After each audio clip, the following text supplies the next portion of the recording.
What's going on, y'all? Welcome back to the channel. We are finally back post wisdom tooth surgery, and we got another mock draft to post combine edition. So, just going to be a one rounder today. I am going to play around with some new ideas you'll see during the mock. Is this pre recorded? It is not. So, we will be doing this on the fly. I don't think I'm going to do trades, just going to keep it in simplest form. And yeah, let's go ahead and get into it. Starting off number one overall, we're going to be taking Fernando Mendoza out of Indiana. I don't think there's really a reason to waste y'all's time and talk about that pick. It is very obvious that he will be the number one overall pick. So let's go ahead and do that. Number two for the New York Jets, I'm between two players at this point. It's either David Bailey out of Texas Tech to add the best pure pass rusher you probably can, or it's Reese out of Ohio State to really, he's developing as a pass rusher. He's already a really good run defender. He's 2 years younger than David Bailey. He's a little more athletic than David Bailey. I think the Jets would probably lean to go Reese and bet on the upside since it is going to take them a couple years to fix the roster. Number three for the Cardinals, I think there's plenty of ideas you can play around at this pick where I don't get mad at them. Jeremiyah Love is one if you're just ready to part ways with James Conner and don't believe in Trey Benson. Sonny Styles is definitely one I would listen to. To me, he's the best overall player in the entire draft. So if you want to take him number three overall, more power to you. David Bailey, I would listen to add some pass rush help with Josh Sweat. I think the direction I will go though is going to be Francis Mauigoa out of Miami. You got an offensive minded head coach. The right side of the offensive line is terrible. Mauigoa measured in well at the combine. He's obviously a good athlete. He dominated on the stretch of the college football season in the playoffs. And Spencer Fano came in with almost sub 32-inch arms. I mean, what was it, 32 and 1/8? So, yeah, I think Mauigoa is definitely probably going to be the first tackle taken off the board. But I will say, Monroe Freeling is going to jump up a lot. It might not have happened yet. I know I put him at 6 in a mock draft on Sunday. Y'all didn't like it over on TikTok.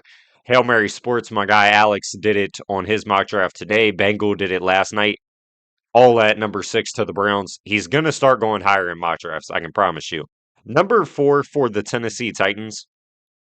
I think me personally, I'm between two players. Jeremiyah Love to transform the offense or David Bailey. I think both make a lot of sense in their respectable terms. I mean, Jeremiyah Love, you would hope, is like Brian Daboll, Saquon Barkley, who he had for a season when the Giants made a playoff run in what, 2022? Maybe 2023. I can't remember which year, but y'all know what I'm talking about.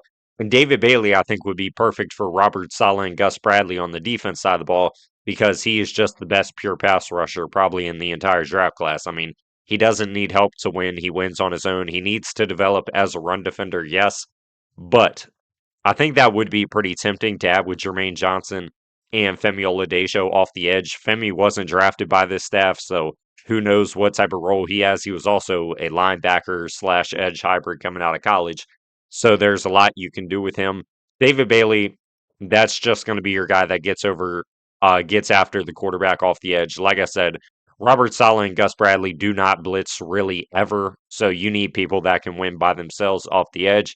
David Bailey's arguably the best in the class at doing so.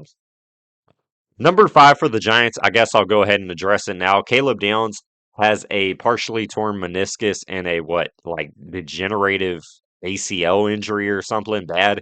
I mean, their scouts and medical doctors are saying it's similar to Will Johnson's injury. I guess I will play around with the idea of him falling just to show you what it could look like. I mean, you saw last year, Will Johnson went in the 40s, even though he was a top 10 player to really everybody. Hell, he was a top 3 player to me. So, yeah, it's definitely possible. And Caleb Downs already didn't measure in well. He already plays safety. So I think we might see Caleb Downs fall if that injury does, I guess, stick around for the next month or two before the NFL draft. So with that being said, at 5, I guess you could talk about Spencer Fano. Like I said, with his arm length possibly being a problem, I don't think he'd be the pick. Carnell Tate feels like a good wide receiver too with Malik Neighbors. But hey, I'm hearing a lot of talk that the Giants could potentially cut Bobby Okereke. Micah McFadden's already a free agent. So let's go ahead and take Sonny Styles out of Ohio State, who, like I said earlier, to me, is the best player in the entire draft. I personally, you probably as well, we have never seen an athlete like Sonny Styles at the linebacker position. Then you might say, oh, well, athleticism really doesn't mean nothing if you can't play. Sonny Styles can play. He only missed one tackle this past season, and it was about the best way you can miss a tackle. He threw the offensive lineman to the side. He just got hit by a tractor trailer being Mark Fletcher out of Miami coming up the middle. But yeah, the dude's great in coverage. He is a great tackler, good against the run, most complete player in the draft, in my opinion. Number 6 for the Cleveland Browns. I know Carnell Tate will probably be a popular name. There's some talk around to a couple people with the arm length concerns of Fano potentially making him fall. I don't think so. I think Spencer Fano is probably definitely still, I guess his floor to me would probably be like 11 to my Dolphins because he can play right guard there. My idea here is because, yes, the Browns traded for Titus Howard. I would guess with the money paid Titus Howard after the trade, Titus Howard's going to start at left tackle. Conklin would start at right tackle. Then that leads Stefano starting at right guard as a rookie. But I assume Conklin will be gone next year, so you can kick Fano out to right tackle after. Either way, he has tackle versatility at both spots, left and right. He started full seasons at both. Obviously, to me, probably a better right tackle. But there's a lot of talk that he might just be a better guard to begin with. So he'll start at right guard day one for Cleveland. And I think the most important thing for the Browns is just getting offensive help. Whether you want to do that wide receiver, offense line, either one is fine. In my opinion, I have a feeling that the wide receivers are going to fall in the draft. All right, number 7 for the Commanders. I think I'll probably just go Rueben Bain here. I mean, he fits Dan Quinn's defense. Obviously, the measurables are not ideal with the sub 31-inch arms. To me, I don't really care. He's a great run defender. He can play inside the defense line and out on the edge. He's a great pass rusher as well. He's only 21 years old, and his game is already so developed. I mean, there's no way this dude should escape the top 9 picks in the draft, in my opinion. He's my 4th overall best player in the class. Number 8 for the Saints, I think I'll probably just send it on Jeremiyah Love. I mean, Alvin Kamara wasn't very good in Kellen Moore's offensive system his first year, and he was hurt a lot, and he's now, 30 years old? So, yeah, I think it's probably just time to start looking towards the future if you are the Saints at running back. Kellen Moore got your head coaching job because of the run game in Philadelphia, so yeah, go get him his own Saquon Barkley at running back to help Tyler Shuck in the offense. Number 9 for the Chiefs. This is an interesting pick. Like Monroe Freeling, I think could be in consideration here. You already cut Jawan Taylor, which everyone knew that was going to happen. I think you could take it a step farther and cut Jalen Moore. My damn nose is itching so bad. Sorry, I keep grabbing at it. It is bothering me. But I think there's a chance Jalen Moore gets cut as well, potentially. Issa Poe, it sounds like Chiefs fans like a lot. I don't know if he would prevent you from taking a tackle though. But I think I won't probably do it. To be honest with y'all, this would be a good trade down spot, but like I said, I'm not trading. I think I'll probably just go Carnell Tate. Like, you need more wide receiver talent on your offense. Carnell Tate can definitely be that true outside body, big physical frame. I believe he came in, 6'3", 190? Maybe 6'2", 190. I can't remember off the top of my head. But yeah, he's a true boundary wide receiver. He's a great separator, doesn't drop the football. I mean, I really like Carnell Tate's game, and he's definitely in consideration to be my wide receiver 1 in this class. So get Pat Mahomes another consistent weapon. Number 10 for the Bengals. Like I said, this would be a popular Caleb Downs spot. But I mean, hey man, with Caleb Downs' injury and the long-term health of his knee, I don't know if I can do that, to be honest with you. So I think instead I'll look to the defensive line, and I'm kind of going to Bengals this pick. So if you know what that means, to me, that probably either means Caleb Banks or Keldric Faulk based on how the Bengals historically tend to pick. And I think in this one, Caleb Banks is probably the hotter name right now. Great measurables, great size, fantastic athlete for how big he is. And the Bengals' interior defense line's really not that good. BJ Hill is getting old. TJ Slayton is all right. Chris Jenkins really hasn't given you anything so far. So getting a big monster in the middle of your defense line with that type of athleticism, I think would be a great pickup for the Bengals at D tackle. All right, 11 for my Dolphins. Um, Mansoor Delane is here. That is very tempting. Very well could be the pick, but let's look around. Monroe Freeling to me is also tempting to potentially be the long-term right tackle to replace Austin Jackson. Vega Yawane, obviously, I like a lot. Keldric Faulk, I think could go this high. I probably wouldn't do it. I think we'll probably play it the safe route. I mean, Mansoor Delane's the healthy corner. We just need starters on the defense. If you did not know, Jeff Halfley actually recruited Mansoor Delane to Boston College when he was coming out of high school. So obviously he liked the player a ton. And yeah, the Dolphins, all their corners are free agents. So also, side note, shout out to Cater Kohu, officially is healthy to participate. I'd like to see Cater Kohu brought back. Mansoor can play in the nickel on the boundary, can really do anything for your defense. All right, 12 for the Cowboys. This is the first spot where it's like, yeah, Caleb Downs has fallen. Like, do we take him here? I would definitely consider it because what Donovan Wilson's a free agent. I think Malik Hooker could potentially be cut in the next couple of days. So yeah, I'm definitely thinking about safety. Keldric Falk, I know people won't like to hear that, but I think he's in consideration. Monroe Freeling could be a curveball because Terrence Steele to me should be cut, but it looks like they might not do that after restructuring Dak and CD Lamb. So it's like this is still really high for Caleb Downs. I mean, if you look at the spot in the draft, Jermod McCoy as well. Like he's another one still not healthy after what well over 400 days post injury, probably like 450 at this point. So I don't know if I take him either. I like Zion Young a lot. This really feels like early for pretty much everybody you think to look at. Thieneman's great. I don't know if they do that. CJ Allen, it feels early as well to me. So yeah, with everybody kind of feeling somewhat of a reach, I really wanted him to fall farther in this though, to be quite honest with you.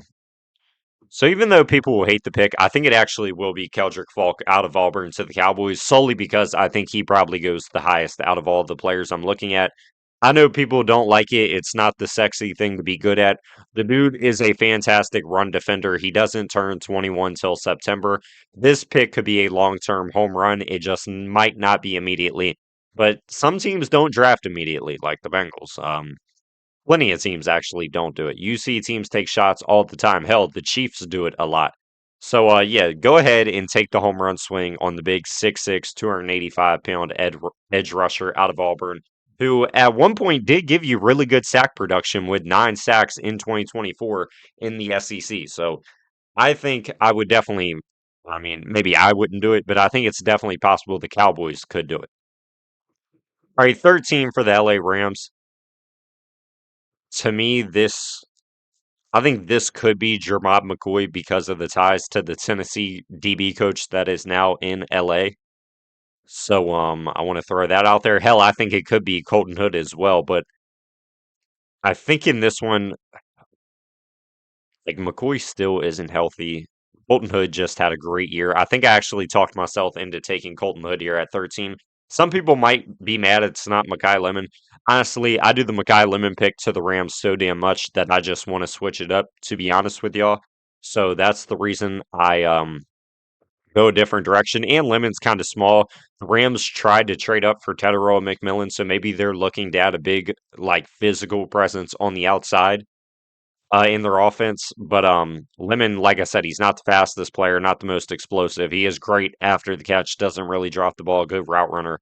But yeah, the stuff that tends to have wide receivers go high in the NFL draft, he doesn't really have a lot of. All right, 14 for the Ravens. I will go Vega Yawane out of Penn State. Kind of spoiled the pick, but you would have saw it sooner rather than later. Vega is just a very great guard prospect. His game is pretty complete. Good run blocker, good pass blocker. Just a immediate plug and play help at either guard position for Baltimore. So I think that's probably the route I would vote to go. 15 for the Bucks. Seems like Sonny Styles will never fall here again.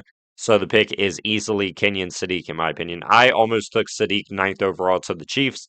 So yeah, if he's here at 15, I think this could be an easy pick for the Bucks. K. Dotton's a free agent. I think he would be a perfect fit in Zach Robinson's offense now in who is now in Tampa, leaving Atlanta. So yeah, I like that fit a good bit for the Buccaneers there at 15. 16 for the Jets. Took Arvell Reese at 2. Like Caleb Downs and Arvell Reese on the same defense is like believe it or not, could be very good for you. Not like we've seen them play together or anything. Like I said, he could fall.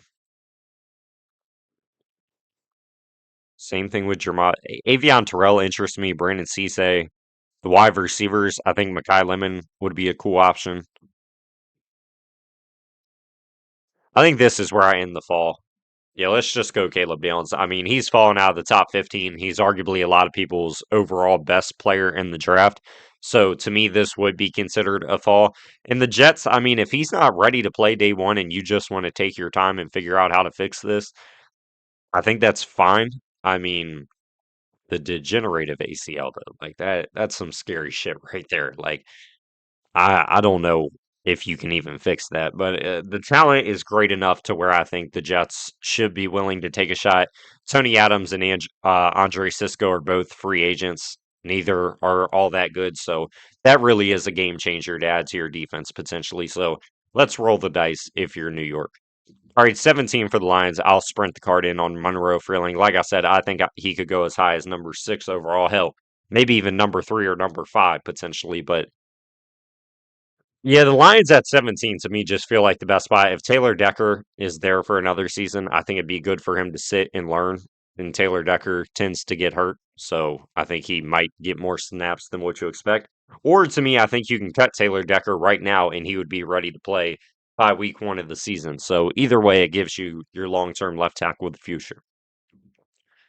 All right, 18 for the Minnesota Vikings. I'm having a hard time pushing Dillon Thieneman up the board just because of how safety is valued at the NFL position. But he does feel like he's arguably the best player available at this point in the draft. I know people will argue Jermod McCoy, but with him not being healthy, like that scares me. But man, with Javon Hargrave getting cut the other day, which I kind of expected to happen, I think you are in a good position to take a nose tackle. I do not think one would make it there to 49. While I know there will be good DB value at 49, I think I'll probably just go Caden McDonald out of Ohio State. Pretty young, 22 years old, very good run defender, arguably the best in the class on the interior defensive line. He's a better athlete than Lee Hunter, 2 years younger, so that's why I give McDonald the nod there at the 18th pick. Number 19 for the Panthers. I think I just want to get my Mike linebacker. I mean, oh man, Makai Lemon is tempting though. Dan Morgan himself said, "Hey, if the best player on the board is a wide receiver, we'll take a wide receiver again." Like it is what it is. So yeah, I think I actually talked myself into taking Makai Lemon out of USC to the Panthers here. I think he would be a perfect slot wide receiver. Maybe your next Steve Smith. I mean, that's shooting high, but man, Makai Lemon's a baller. And you might say, oh, taking wide receiver 3 years in a row, that's stupid. Well, Xavier Leggett looks terrible, has not worked out at all, so I wouldn't even count him. That's just, you drafted a bust, unfortunately. So, really, to me, 2 years in a row with Terrell McMillan and Makai Lemon being your hopefully future superstar duo of the future for Bryce Young going forward. All right, 20 for the Cowboys took Keldric Faulk. I mean, I kind of want to take CJ Allen here to get a Mike linebacker, but I feel like I need to address the corner position. So maybe F the medicals. It sounds like he's going to do a pro day, so that's a good sign. But yeah, you really need corner help. He's a true boundary. At his peak, he probably is the best in the draft. So yeah, we're going to go ahead and take the home run swing on Jermod McCoy. 21 for the Steelers. The popular pick will be wanting Jordyn Tyson. I'm aware of that. I think Jordyn Tyson's another one like Caleb Downs that could fall farther than you think because his hamstring injury seems to be lingering. Um, I would have loved Vega Yawan to replace Suamalau at left guard. Brandon Cisse, I think, would make a lot of sense to replace James Pierre and Asante Samuel, who are free agents. Next week's mock draft will be so much better once free agency is going. Funny enough, like I'm really looking at CJ Allen here, and I really haven't seen anybody make that pick. That Queen was thought to be a potential cap casualty. Peyton Wilson, pretty much at this point, is just a blitzing linebacker. Outside of that, there's not a lot at linebacker, but I think I am going to go with Brandon Cisse out of South Carolina to get my boundary starter opposite of um, Joey Porter Jr., who is obviously one of the better corners in football. So, yeah, we'll go that route with the new staff coming in. Maybe Pierre and Asante aren't brought back, but hey, if they are, I'll just change the pick next week. 22 for the Chargers. Offensive line value really is not that good unless you want Caden Proctor playing guard, which I don't think would be a good idea in Mike McDaniel's offense at all. So I tend to look towards the defensive line. I think TJ Parker would probably just add a really safe floor to that edge group. Tully obviously is blossoming into a star player in the NFL, had a great season this past year.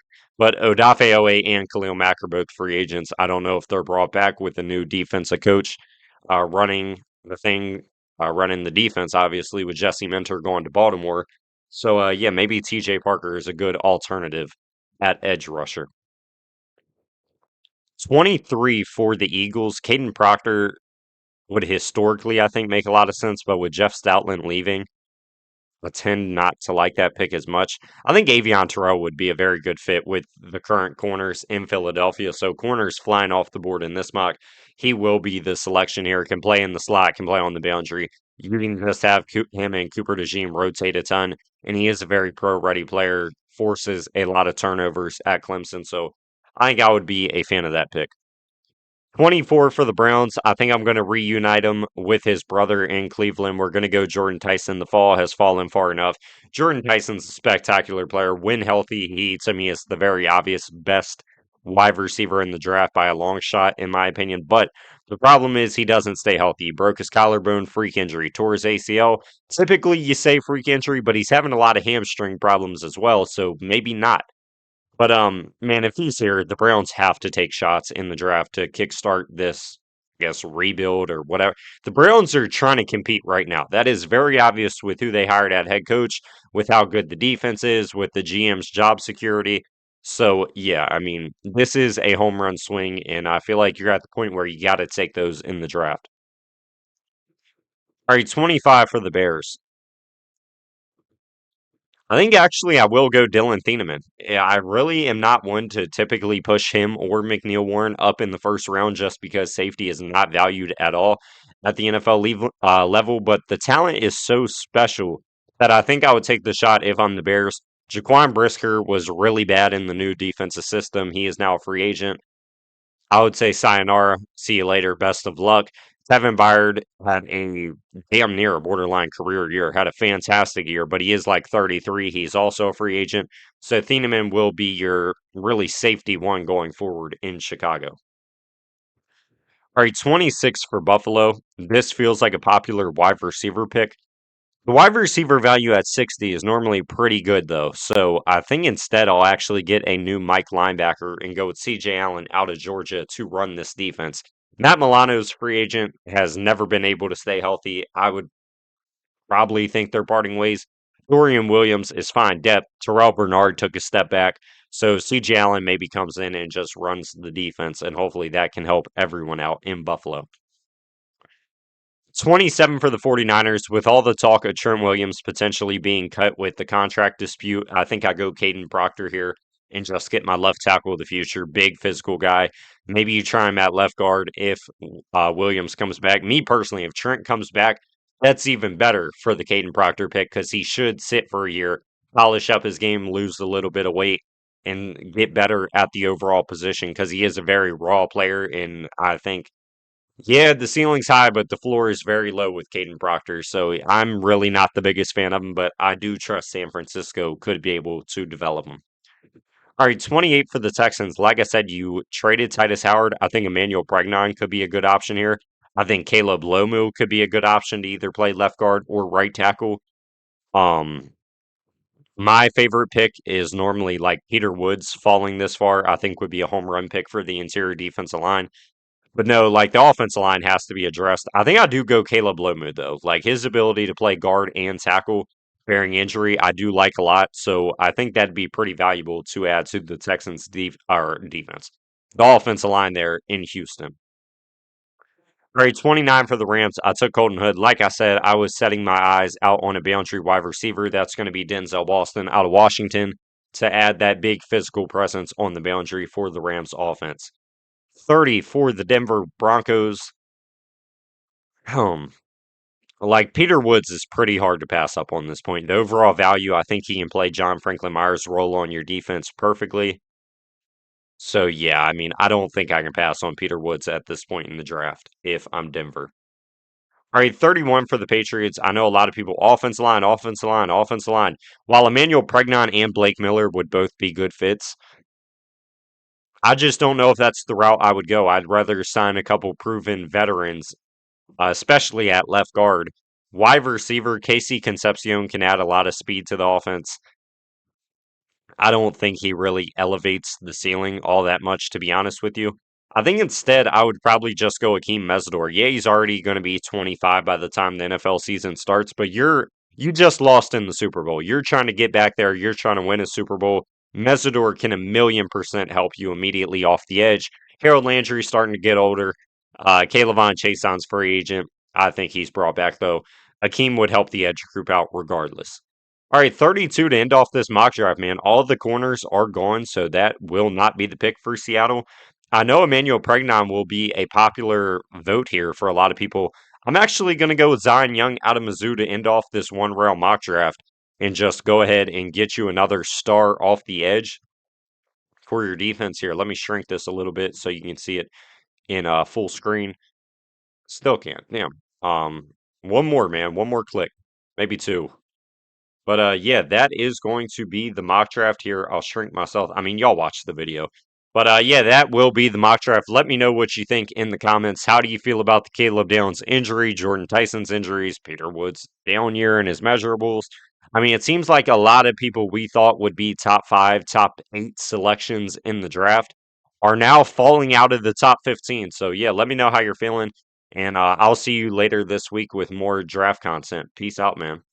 Free agency content as well. Got to do my predictions and record that as well. So I'll see y'all very soon.